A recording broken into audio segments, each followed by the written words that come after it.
ಆದ್ರೂ ಮಿಸ್ಟರ್ ರಮೇ ನನಗೆ ಒಂದ್ ವಿಷಯ ಅರ್ಥ ಆಗ್ತಿಲ್ಲ. ಏನ್ ಅರ್ಥ ಆಗ್ತಿಲ್ಲ? ನಮ್ ಸೇಲ್ಸ್ ಮ್ಯಾನೇಜರ್ ನಿಮ್ಮಲ್ಲಿ ಏನ್ ನೋಡಿ ನಿಮ್ಮನ್ನ ಕೆಲ್ಸಕ್ಕೆ ಹಾಕೊಂಡ್ರು? ನನ್ನಲ್ಲಿ ಏನು ನೋಡಿ ನನ್ನ ಕೆಲ್ಸಕ್ಕೆ ಹಾಕೊಳ್ಳಿಲ್ಲ, ಬಟ್ ನಾನು ಮ್ಯಾನೇಜ್ ಮಾಡೋ ಒಂದು ಎಬಿಲಿಟಿ ನೋಡಿ ಕೆಲ್ಸಕ್ಕೆ ಹಾಕೊಂಡ್ರು. ಮ್ಯಾನೇಜ್ ಮಾಡೋ ಎಬಿಲಿಟಿ ಅಂದ್ರೆ?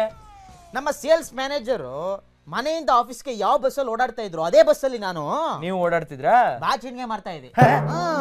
ನಾನು ಬಸ್ ಒಳಗೆ ಹತ್ಬಿಟ್ಟು ಸ್ಟೈಲ್ ಆಗಿ ನನ್ನ ಬ್ಯಾಗಿಂದ ಬಾಚಿನ್ಗೆ ತೆಗೆದು ಜನಗಳಿಗೆಲ್ಲ ಹೇಳ್ತಾ ಇದ್ದೆ, ನೋಡಿ ಇದು ಅನ್ಬ್ರೇಕಬಲ್ ಅಂದ್ರೆ ಮುರಿದೇ ಇರುವಂತಹ ಬಾಚಿನಿಗೆ, ಇದನ್ನ ನಾವು ಯಾವ ತರ ಯೂಸ್ ಮಾಡಿದ್ರು ಕೂಡ ಬಾಚಿನಿಗೆ ಮುರಿಯೋದೇ ಇಲ್ಲ ಅಂತ ಅವ್ರ ಮುಂದೆ ಡೆಮೋ ತೋರಿಸ್ತಾ ಇದ್ದೆ. ಆ ಬಾಚಿನಿಗೆ ಬಗ್ಗಿಸ್ತಾ ಇದ್ದೆ, ಎತ್ತುತ್ತಿದ್ದೆ, ಇಟ್ಕೆ ತಗೊಂಡು ಕೆರಿತಾ ಇದ್ದೆ.